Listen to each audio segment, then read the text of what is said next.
Hi everyone, this is Subit this side and I welcome you all in my YouTube channel. So in previous video we learnt about the very first model of SDLC, that is waterfall model. So today we are going to learn the second model, that is spiral model. So without wasting any time, let's jump into the screen and let's get started. Spiral model has 4 phases. First is requirement analysis, second is design phase, third is coding phase, that is implementation, and fourth is the testing phase.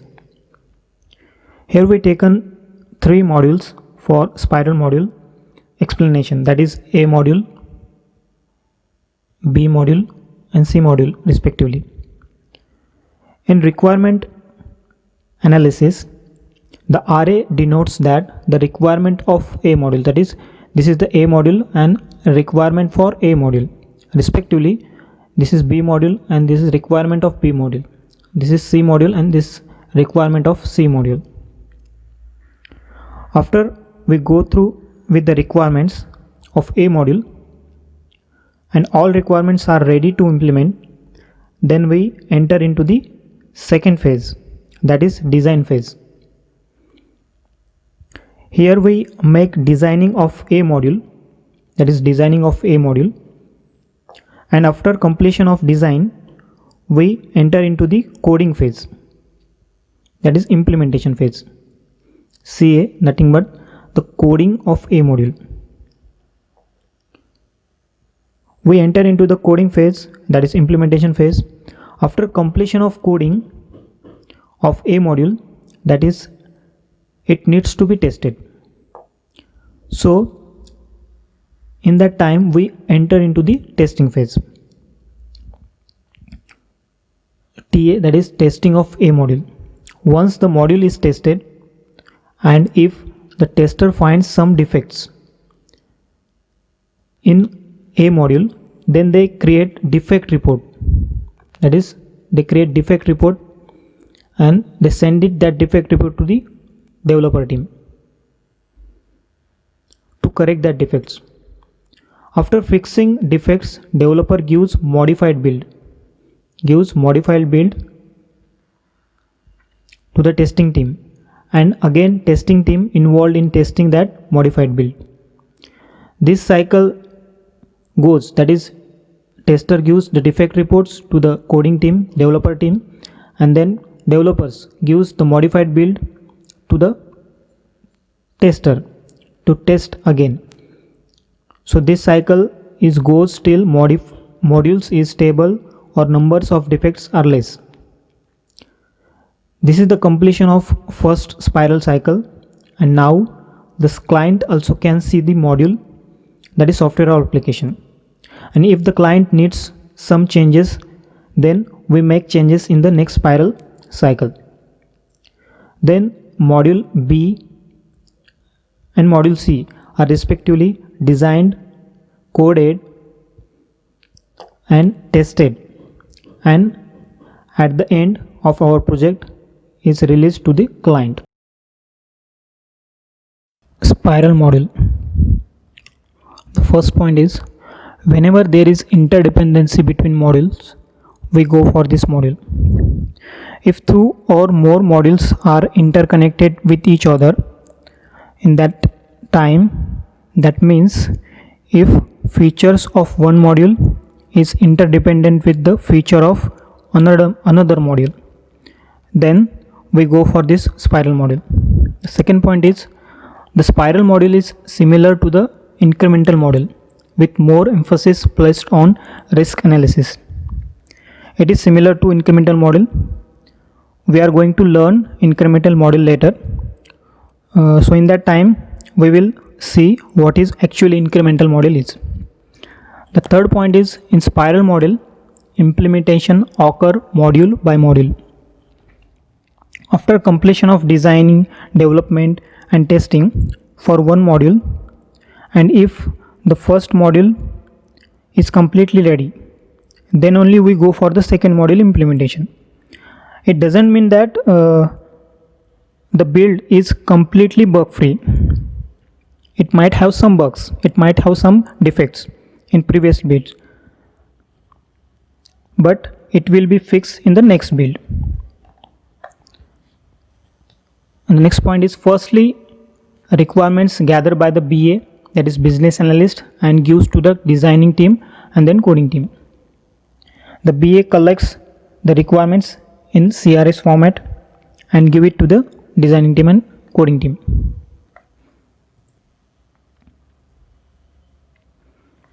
The next point is, after completion of coding, the module given to the testing team, the build given to the testing team. If testing team finds some defects in the module or in the build, then defect report sent to the development team.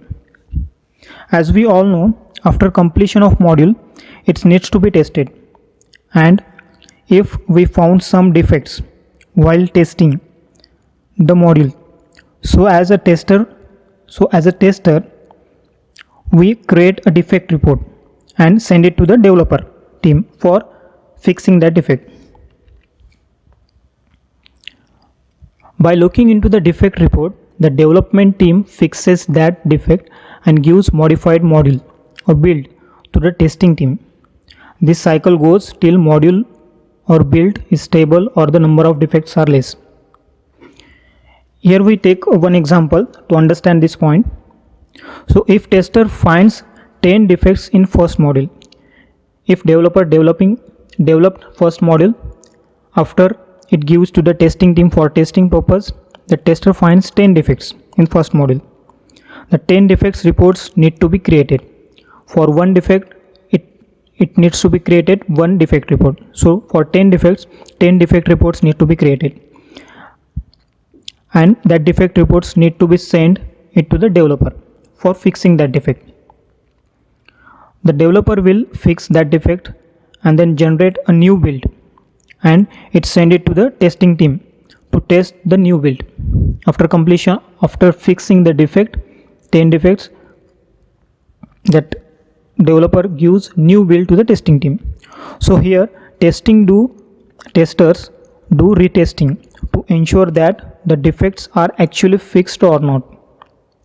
If the tester again finds some more defects in that build, the defect report gives it to the developer team, and this cycle goes till module is stable or the number of defects are less. And then now, what is defect? So here we are dealing with the defects. So what is actual mean by defects? So that's we need to understand, and that we needs to learn. So if application or software not matching with the requirement is called defect, and the deviation from the requirement is called defect. So here we take one example. We take Flipkart as an example here, because I think we all have Flipkart app in everyone's smartphone. So that's why we will connect with this example. So now we understand defects with taking one requirement. So one requirement is that, or one requirement of Flipkart is that, one of the requirement or feature of Flipkart is, if any customer wants to search laptops, then he needs to click on laptop category. Once the customer clicks the laptop category, then all the laptops present in the Flipkart, it must be shown to the customer. That is the requirement. But here have some defect. Okay, if the customer clicks the laptop category, then the Flipkart is showing smartphones instead of showing laptops. So that's, in that case, the Flipkart not matching with the requirement. So it is called as defect, and it needs to be corrected.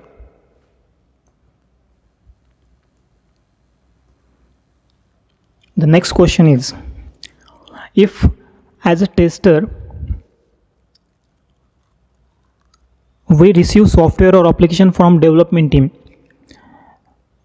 and which contains old and new modules, in that case which module need to be tested first? So the developer developing software means what they actually doing. They're developing the builds and add modules one by one in the builds. For example, they are developing the first build, and in first build it having the first module, that is A module. For example, we take A module, and in second build it having A module plus B, that is B new module. So we need to, so answer for this question is we need to test new module first, because as a tester our job is to find maximum number of defects, and in new module maximum number of defects are always found. Hence, as a tester we need to test new module first. We will take one example here. The developer developing the software which has 4 modules. We taken one software which having 4 modules, that is A module, B module, C module and D module respectively. Then in first module, in first build, developer completes A module, that is first module, and in second build the developer completes B module. And if previously A modules have some defects, obviously when first build is made we need to test it, and if we are going to the tester testing it, in that time they might be found some defects. So previously A module have some defects, so that's why we need to test, we need to correct that defect, and developer fixes that defect and add that modified previously modules in the second build. So in that case the second build having the module B, that is new module, and the module A, that is old module. If there is A old and B new module in the first build, that is in build, then first we need to test B, that is new module, and BA interconnected modules, and lastly the A, that is old module.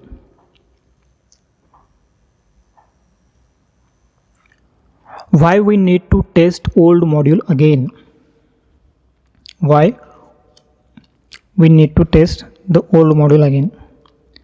As we see, the previously we tested module A, okay, and that's old module in build 1. So why we are going to test old module again in second build?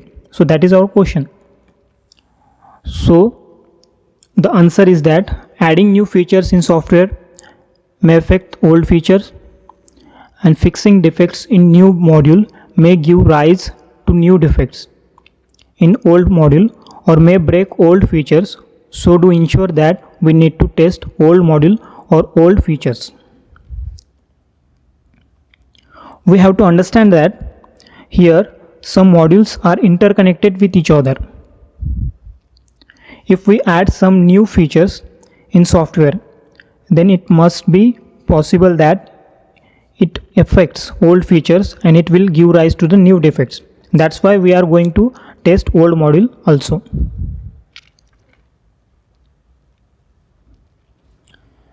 So at some point of time the client may told you to make some changes in software or application. So if client wants changes 10%, then it called minor changes, and if client wants changes 90%, then it called major changes. What is retesting? Testing only defects to check whether they fixed or not. It's called as retesting. If tester finds defects in one build, if there is one build and testers are testing that build and he finds defects in that build, then the developer fixes that defects according to the defect report and give new build to the tester. So in that time the tester firstly goes and tests that feature in which the defects was found. So this concept is called as retesting. So advantages of spiral module: requirement changes are allowed. So here the clients at any point of time he can change his requirements. After every spiral, clients will get an opportunity to see the software or application. In spiral module, we implement module by module. We implement the software module by module.